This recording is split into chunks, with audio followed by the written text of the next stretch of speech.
Hello everyone, I'm Darren Magee, and today's topic is looking at how some people can confuse, frustrate and manipulate others. How they convince other people that they're right about something without having any kind of real evidence. And they do it by using what's known as logical fallacies. And these are errors in reasoning that can lead to incorrect conclusions. And they're often used in arguments by people who don't really have anything to back up their position. Sometimes they might just be used for the sake of winning an argument. Some people, well, their ego won't let them be wrong, but other times they can be used to coerce and manipulate. So, in this video, I'm going to outline 15 different kinds of logical fallacy, how they work, and give examples.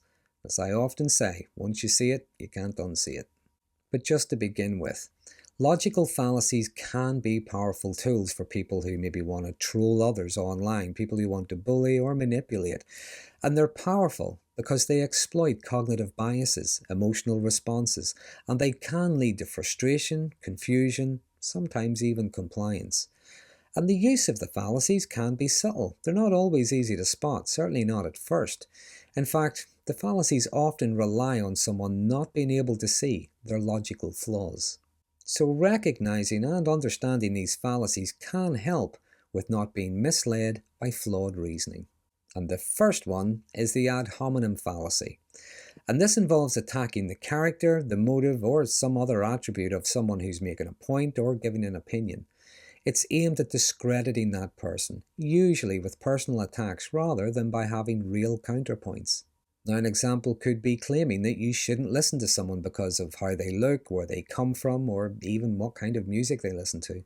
To the person using this kind of fallacy, those things are evidence that the other person shouldn't be listened to. They are clearly wrong. Secondly, there's a false dichotomy, and this is presenting an argument that only has two options. It's either yes or no, good or bad, you're either with us or you're against us.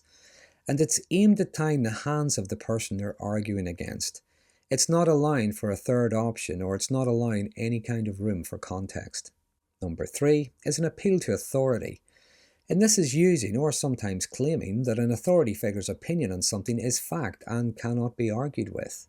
The authority figure knows more than you do, therefore your argument is invalid. Now, the so-called authority figure might not necessarily be an expert in that particular field. In fact, they may not have said anything at all, but the person just made that up to support their own position. Now, the curious thing is, when it comes to narcissistic people, sometimes this gets flipped.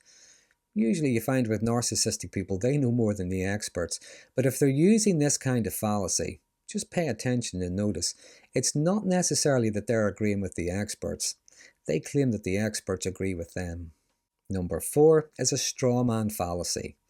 And this is when something someone says is taken out of context and it's misrepresented to make their argument easier to attack.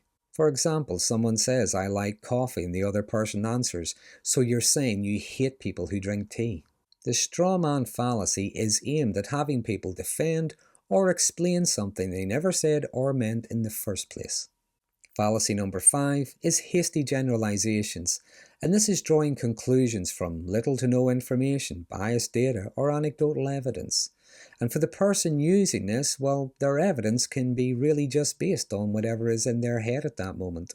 An example of the generalization could be claiming that Irish people are really rude. The evidence being, I met an Irish guy once who was really rude. Therefore, all Irish people are rude. Number 6 is the bandwagon fallacy. And this is suggesting that because lots of people think or believe something, it must be true. Again, with narcissistic people, another aspect of this could be claiming that everybody knows something to be true, based solely on them telling lots of people the same thing. It's like the more they say it, to them, the more true it becomes. Fallacy number 7 is an appeal to ignorance, and this is claiming something to be either true or false, based solely on there being no evidence to the contrary. It's like claiming the Loch Ness Monster exists, because no one has ever proved that it doesn't. When someone is using this kind of fallacy, they often put the burden of proof on the other person to either prove or disprove something. That being said, if they're using fallacies in their argument, then chances are they'll be pretty good at trying to dismiss any evidence they are presented with. Next is probably one of the most recognizable fallacies, and that's the circular argument. And this can be whenever a conclusion is assumed based on a question or a statement answering itself. Now, an example could be asking someone, "How do I know you're not lying?" and they answer, "Because I told you I'm telling you the truth." Or asking someone, "What is the definition of a dog?" and they answer, "Not a cat." Personally, of all the logical fallacies, I find the circular arguments to be the most frustrating. Number 9 is the false cause argument, and this is assuming that one thing follows another, or one thing must have caused something else. It's like saying, "I had a headache when I was talking to that person over there, therefore they must have caused it." Similarly is number 10, the slippery slope, and this is suggesting that one event will inevitably follow on from another. Now, an example could be in a controlling relationship. It's like saying, "If I allow you to have any friends, you'll like them more than me. And if you like them more than me, you'll spend more time with them than you do with me. And if you spend more time with them, you will leave me for them. Therefore, I don't want you having any friends." Moving on to fallacy number 11, which ignores logic and reason and instead appeals to emotion. And this involves manipulating someone's emotions to either win an argument or to get them to comply. It could involve manipulating someone's excitement, their anger, or trying to guilt trip and shame them. Now, an example of this could be, "If you don't support this very wonderful noble cause, people will suffer." What would your friends think of you then? Number 12 is what's known as the red herring, sometimes referred to as little sideshows.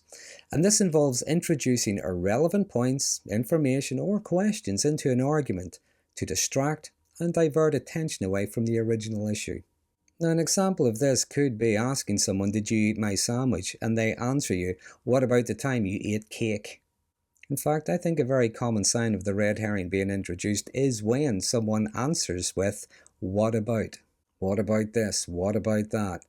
Things that, even if they do have some importance, they have no real relevance to whatever's being discussed. I'm just wondering, are there any politicians watching this? Fallacy number 13 is the sharpshooter fallacy. And this is when someone comes to a conclusion and then works backwards, looking for evidence to support their claim while discounting any that challenges it. And it gets its name from the idea of a gunman who just shoots his gun and then goes and draws a target around the bullet hole to make it look as if they got a bullseye. I would suggest this is a common tactic of those who engage in what's known as offense archaeology, and that's when someone comes to a conclusion about somebody's motives or their character and then goes scrolling through years worth of social media posts looking for anything to support their claim. Number 14 is hyperbole, and this is when someone purposely exaggerates just to draw attention to or emphasize a certain point. Now, an example could be, "He is literally Hitler," when in reality the only person who could literally be Hitler was Hitler himself. Lastly, there's the fallacy, and that's whenever someone claims that your argument contains a fallacy. You can't stand over your own opinions or your own whatever. Therefore, you are wrong, and they don't have to listen to you. And that can be as frustrating as hell. So, there are 15 different kinds of fallacy that some people use to manipulate, coerce, and frustrate others. The thing is, the fallacies may seem persuasive, at least at first, but they're often flawed in their own logic. They don't stand up to any kind of scrutiny. They just make the argument deceptive, misleading, or unresolvable. Now, I would suggest that the antidote to not falling for logical fallacies is not just recognizing them, but using critical thinking, emotional intelligence, and sometimes maybe just choosing not to engage with those who use such tactics, especially if they're using them maliciously. Now, there are of course many I've probably missed, so please feel free to add them in the comments section. But if you find this topic to be helpful, please consider subscribing, and until next time, thanks for watching.